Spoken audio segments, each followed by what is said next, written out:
Boom! Welcome into Sports Bit. Betting and Insight today. Pauly and Teddy. Here we are Thursday on Sports Bit. We start with the AFC North today. Baltimore Ravens first up. Big game breakdown. Hey, Volquez back on the mound after his no-hitter. He's in action, and we got the Red Sox and the Yankees again. Well, I'll tell you, Friday looks like the ultimate 1-2-3 Cancun spot. How about the Warriors 15-0? One more win away from going 16-0. Teddy, a vicious beat. I don't know, off the top of our head, probably the worst of the playoffs so far. Cleveland led 113-107 with 3 minutes left. Shut out the rest of the way. Warriors get the money. Yeah, and I mean, the Warriors were what, -3.5 in most locations, -3. A handful of books had 4.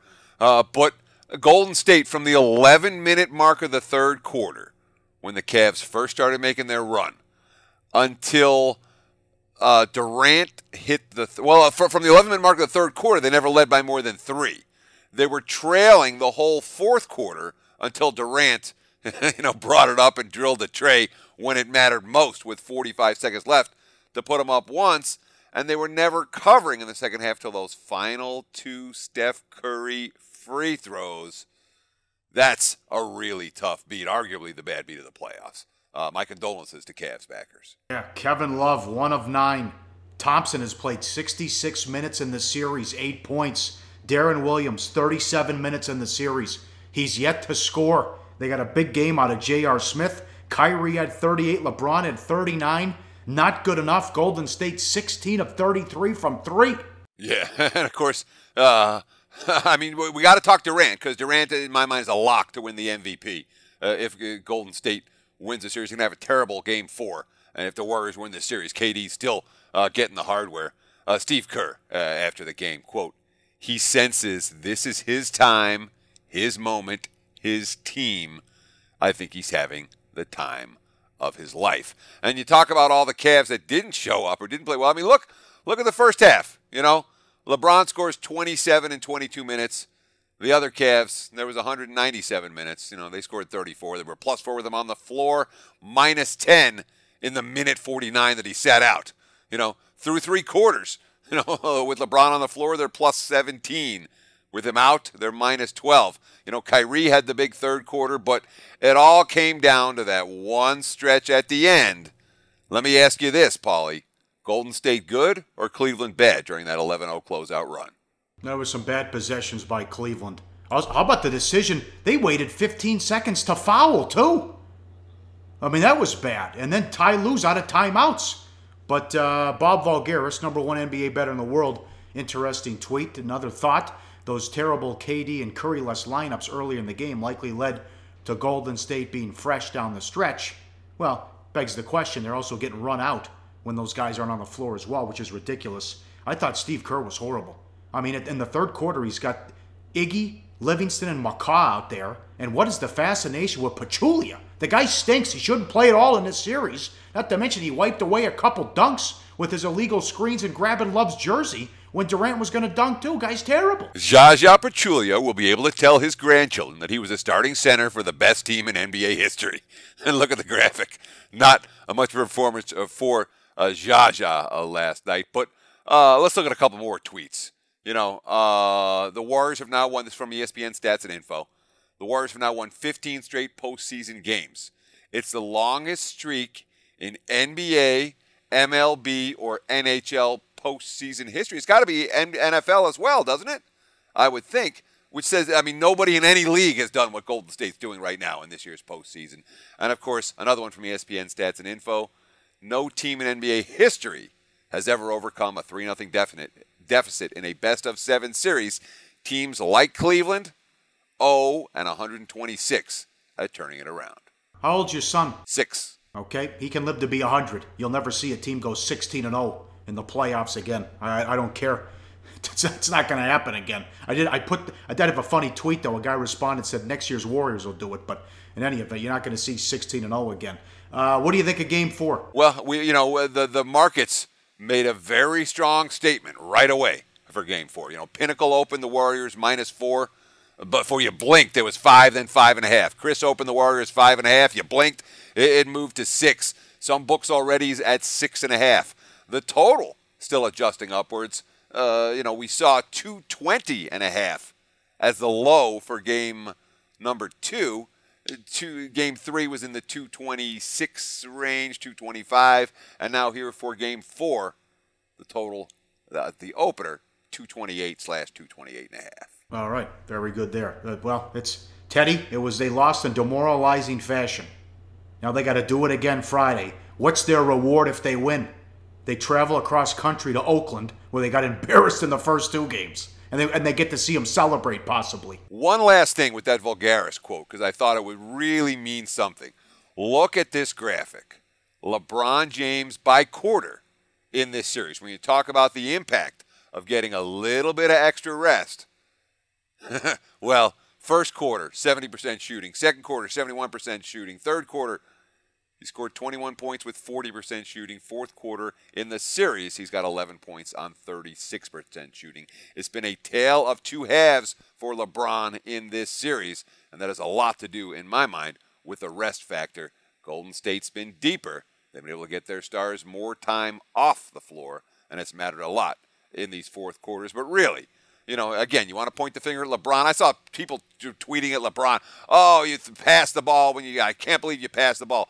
Forgetting the 6,000 times that Michael Jordan passed the ball and one of his teammates hit the shot. But this last graphic, says it as well as anything.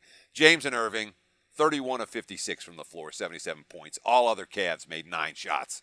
That doesn't cut it when it comes to an NBA Finals. I understand where they're coming from. You're getting the Golden State got a horrible whistle all night. They were dying to call fouls on Golden State. He's a Mack truck. Go to the line, you'll get fouled. Plus, the guys defending you are in foul trouble. I see both sides of that, though, too, because those are good looks for Korver and Love. How about the big news yesterday in the afternoon? Bob Stoops quits, retires. That's it, effective immediately. Lincoln Riley, the new coach, 33 years old, takes over. Yeah, now Stoops, 18 seasons, 190 wins, 10 Big 12 championships, 1 national title. Although all of my favorite Stoops memories, Pauly, are games where I bet against him. My favorite one might have been the USC national title game in the 2005 Orange Bowl, where the money was pouring on Oklahoma. That game was going to pick 'em. I bet on USC at -3, then I bet more at -2, and then I bet it more as -1. And that game was over well before halftime. I enjoyed that one. Here's a tweet from Covers J-Lo, Jason Logan, over at Covers.com. Talked to 3 sportsbooks about Stoops' retirement impacting Sooners' futures and Week 1 odds. Short answer from all 3, no change whatsoever. And I'm with that thought. I don't think there's any difference in Oklahoma today compared to yesterday, whether it was Stoops or Riley. And certainly not from a power rating perspective. And, of course, the tweet from David Payne Purdom, Oklahoma 15-1 to win the national championship, and the Sooners' season win total sits at 10. Neither of those have changed, despite the Stoops announcement. 15-1's crazy. They're not even the best team in the Big 12. Bad beats. This is a moose. Pirates and Pirates plus the run and a half. 6-1 in the 8th. They lose, and the Orioles cover the run line 9-6. Come on. They did the same thing again last night. Orioles were -150 in that game. It was 4-1 in the 7th on Tuesday and 5-3 in the 9th. They lost that one. They led 6-1 in the 8th and 6-2 in the 9th on Wednesday. They lost that one. What was it? Trey Mancini with the 2-run pinch hit homer in the 9th to tie it, and then the 3-run bomb in the 11th to win it. That Pittsburgh bullpen is a huge problem right now. We're going to get to that in Big Game Breakdown in just a few minutes. Bad for the books. Reds money. They beat the Cardinals again. They get closer to 500. Yeah, and I mean the markets reacted significantly when St. Louis announced they were going to be sitting Molina and Fowler. The Cards saving them for the Thursday early start instead of the night game, which was a surprise to me. Bronson Arroyo put the Reds in a hole.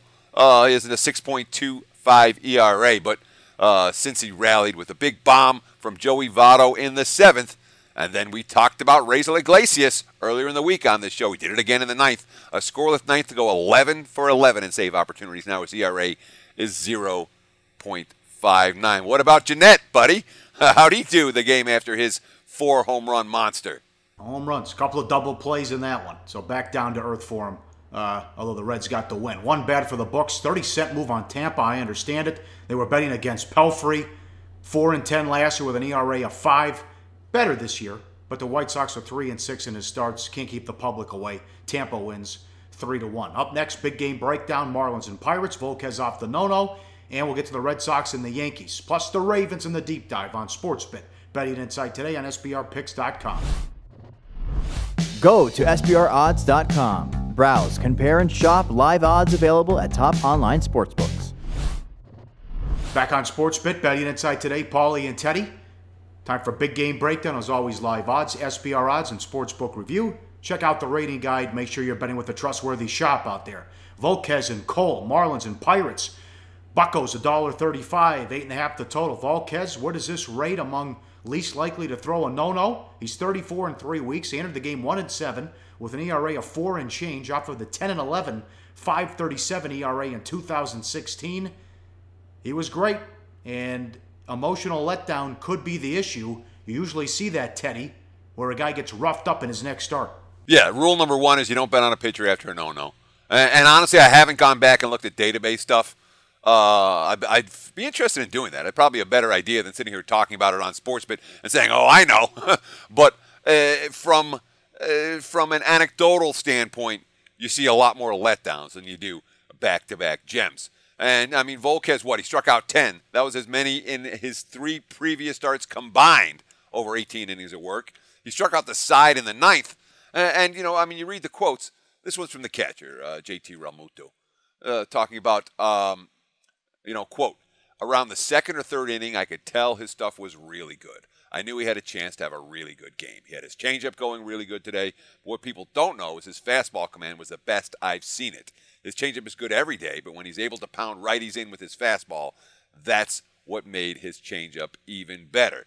So here's a guy that who was pitching as well as his catcher'd ever seen him pitch last time out. You don't necessarily expect that. Twice in a row. And, of course, Volquez has been a guy that hasn't gotten a whole lot of run support this year. The Marlins only scored 26 runs for him across 11 starts. That's the lowest of any full-time starter this season. Now, what is going on with Cole? Healthy. He's healthy enough to throw as hard as ever. He's also been terrible. Here's the good. Average fastball this year, 3rd behind Martinez in Severino, 96 miles an hour. The bad, his career came into the season 50 and 35 with a 3.35. Look at this horror show. 3-5 with a 4.27. The FIP is 4.79, and the home runs per 9 up big time as well. Bad sign when a good pitcher gets a shot at redemption and fails anyway. 2 starts back, he goes 5 innings against the Mets and allowed 3 home runs. Last start in the rematch, 3 more home runs, 5 innings, 8 home runs over 14 innings of his last 3 starts, 28 hits, and only 11 strikeouts. And now you got Watson late. I mean, who should the closer be? I mean, it's been multiple guys blown. You talked about that Ramirez character, who I think was 0 of 3 in save opportunities as well, and they keep trotting him out there. Yeah, Clint Hurdle's got an issue here with this bullpen right now. We talked about it early in the show. Let's talk about it a little more here. So now the choices are, Tony Watson or Felipe Rivero right now. And Watson blows a multiple run lead in the 9th in back-to-back nights. Obviously, you look at this graphic here. The numbers so far, not particularly close. But Clint Hurdle, fixed mindset, you change the closer and you put in Rivera. And there's an argument for that. The argument against that, for me right now, is I still believe our best bullpen sets up the way it's been working. So that tells me that there may not be a change at closer here, even after those back-to-back blown saves from Tony Watson. All right, game number 2, live odds again. SBR odds, Red Sox and Yankees. Yankees $1.15, 8 the total, Price against Pineda. And, I don't know what to make of Price. This is what you make a Price. Price is a guy who was on the DL. He came back off the DL, and he looks really good. Look at the stats compared to his career, basically at career numbers in most categories. And the swing strike percentage even higher than his career because perhaps he's a little bit fresher than usual. He went 7 strong at Baltimore in his last outing to get the victory. His quote, "I felt good, just trying to make better pitches. I don't want to be out there throwing 100 pitches or 90 pitches through 5 innings. I was back to being efficient, getting a lot of early outs and not giving up a whole lot of runs." And, of course, you look at the quotes from the managers. John Farrell, he was outstanding. He was in complete control. They got him in a great rhythm. Buck Showalter, he's one of those guys who's adding pitches as he goes on in his career. He's one of the best. Well, if he's just got to work deep into the game now because he's got Kimbrel, who's been lights out. How about his numbers, Teddy? It's rare that a righty gets a hit off him. Yeah, rare. I mean, look, this is one of the sickest graphics you're going to see all season. Take a look at this. 2017. Kimbrel's fielding independent pitching is a 0.25. He's faced 96 batters. He's given up 8 hits, Pauly, and he struck out 53. Those are sick numbers. Red Sox playing 8-inning games right now when they have the lead.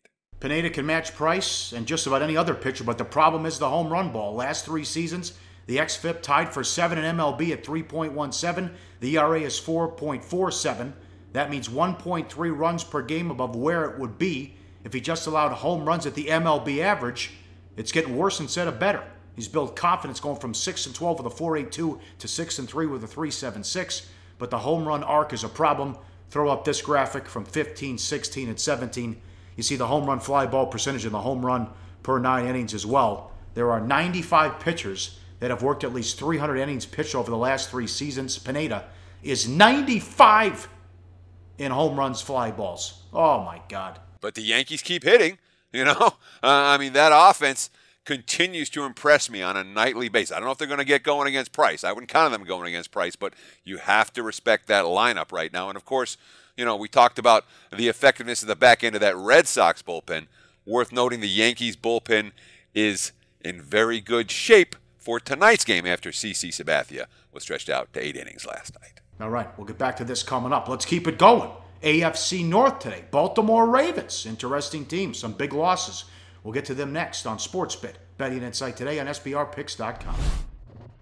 What's up, everyone? I'm Drew Martin with SBR. Want to give you an update on a free handicapping contest that we're putting together. It's called the MLB June Bet Points Contest. The purse is 1,500 SBR bet points, which go to the top 5 finishers. The top 5 finishers also get an SBR t-shirt, and the winner of the contest can be featured on one of SBR's shows.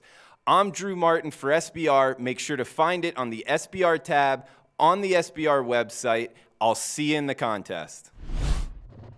Back on SportsBit, Betting Insight today. Time for the deep dive. AFC North, Baltimore Ravens. Win total 9, under $1.30. Last year, 8-8 straight up, 7-9 ATS, 7-8-1 to the under. Weird season, 3-0 start, then 0-4, then 4-1, then 1-3 to close out December. And the back-to-back losses at the end. Remember, they're going to win the division if they tackle Antonio Brown on Christmas at the goal line because the clock would have ran out. But he gets in, they lose that game, and then the meaningless game to Cincinnati in Week 17. They were eliminated after they lost Week 16 in Pittsburgh. They played a tough schedule, though, Teddy. That was a nasty defense, and they lost some close games. They were right there against Dallas, that weird Monday night game against the Patriots, the Steeler game, as we mentioned. And the Giant game, too, was tough. There was a big PI call that went against them in the fourth quarter. Yeah, the Raider game, they lost by a point. So, I mean, most of their losses came to playoff teams. They had the one loss to the Jets right before the bye that probably doomed them as much as anything else. Well, that and the inability to get Antonio Brown on the ground a season ago. It's a team that went through a lot of changes. Let's go through what happened last year. From a turnover standpoint, they had 28 takeaways. That was tied for number 4 in the NFL. 23 giveaways, so they had a +5 turnover margin. The problem wasn't there. The offense, basically everything was around the average. 5.2 yards per play, slightly below average. 4 yards per rush, slightly below average. 6.4 yards per pass. That's bottom 5 in the NFL. And 33 sacks allowed, that also right around. Actually slightly better than league average. So the biggest issue on offense, the inability to throw downfield. Defensively, the numbers were good, as they've been. 86.9 QB rating allowed, slightly better than average. 31 sacks, right around the league average. They were top 5 in the NFL against the rush, only 3.7 yards per rush allowed. So, the defense, even though it cost them in that Steelers game, it was really the offense that held them back a season ago. But both offense and defense have been revamped this past offseason. And in the draft, they took nothing but defensive players, or at least early. Humphrey from Alabama, the kid from Michigan, and also Williams, a linebacker from Alabama as well. Now, what do they do on offense? Because Perriman, who they took in the first round, hasn't been able to get on the field. Steve Smith retires, and another big blow. Dennis Pitta was cut after he suffered what many think is a career-ending injury as he hurt his hip again. Yeah, I mean, they certainly have some issues at the wide receiver position. And let's not forget, Kamar Aiken left for the Colts. And when you look at the other receivers in this division, what the Steelers have and what the Bengals have, these are the teams that Cincinnati's got to battle to win this, division. You got Antonio Brown and A.J. Green and Martavius Bryant and John Ross and Juju Smith-Schuster. And the Ravens are rolling out there with Rashad Perryman, who's been basically a non-factor since being their first-round pick, and an aging Mike Wallace, which is an issue when it comes to playmakers, and it may be even a bigger issue, Pauly, because they've got some offensive line concerns. Remember, they drafted Ronnie Stanley, number 6 overall last year, to be their left tackle, and then Rick Wagner left town for the payday in Detroit. They need tackle help again this season. They didn't get any in the draft or really in free agency. I like their defense, though. I mean, again, they were outstanding last year and very good during stretches, especially at home. Yeah, I mean, they have Brandon Williams is stud on the interior of the defensive line, but they traded Timmy Jernigan, who started 15 games for them a season ago. They cut Elvis Dumervil, and Terrell Suggs. He's 34. He's on the wrong side of 2 torn Achilles, and he's their pass rusher right now, their primary pass rusher. They did make a bunch of moves. The secondary is going to be better this year. There's no question. It was a spotty secondary at times last season. The Ravens' schemes have been good. But they signed cornerback Brandon Carr from Dallas. As you mentioned, they drafted Marlon Humphrey in the first round. And then the safety Tony Jefferson also came over in free agency from Arizona. So, along with Eric Weddle still back there, it's a pretty good-looking secondary, and a lot of the weaker links. Let's see, Ladarius Webb, Kendrick Lewis, Sharice Wright, Bye-bye. Although Zach Orr retired, which left him with a little bit of hole at linebacker as well. Strength of schedule last year, league average again this year. The AFC North faces the AFC South and the NFC North. They catch a break there. The 2 extra games at Oakland and Miami at home. 3 division games the first 4 weeks, so they got to get off to a good start. After a trip to Lambeau November 19th, 4 of the last 6 at home. One of the road games is at Cleveland, so we've got to take advantage of that as well. They could maybe make some hay there. Cincinnati at home, this is all late. Cincy at home, Indy at home, at Cleveland, Detroit, Houston at home. I mean, those are all winnable games too. But they have to keep Flacco healthy and help out that defense as well. What do you think, early lean? I can see why there's been a little bit of under money. It's hard for me to picture this team as a 10-win squad. They look to me more like an 8 or 9 win type of team, which, says that you bet under 9 when you have that number available. All right, money time, play of the day. We said we'd get back to it. The great series tonight, Red Sox-Yankees. What are we doing? Well, we cashed 1 ticket already this week with Boston at an underdog price. Let's go for 2 in this series. Let's take game number 965, the Boston Red Sox, plus 105. They couldn't find their timing against the finesse of Sabathia on Wednesday, but I think it's going to get better. They'll have better looks tonight against Pineda's Heat. Red Sox, betting number 965, plus 105. That's our play of the day. All right, coming up, we got the Google Hangout tonight, and then on Friday's show, we finish off the NBA Final. Well, we think so. But anyways, Game 4, and we also get to the Cincinnati Bengals, a team we didn't like last year. They're set at 8.5 wins. Made some big moves in the offseason, especially in the draft. We'll talk about them coming up on SportsBit. Betting Insight today on SBRPicks.com. Thanks for watching.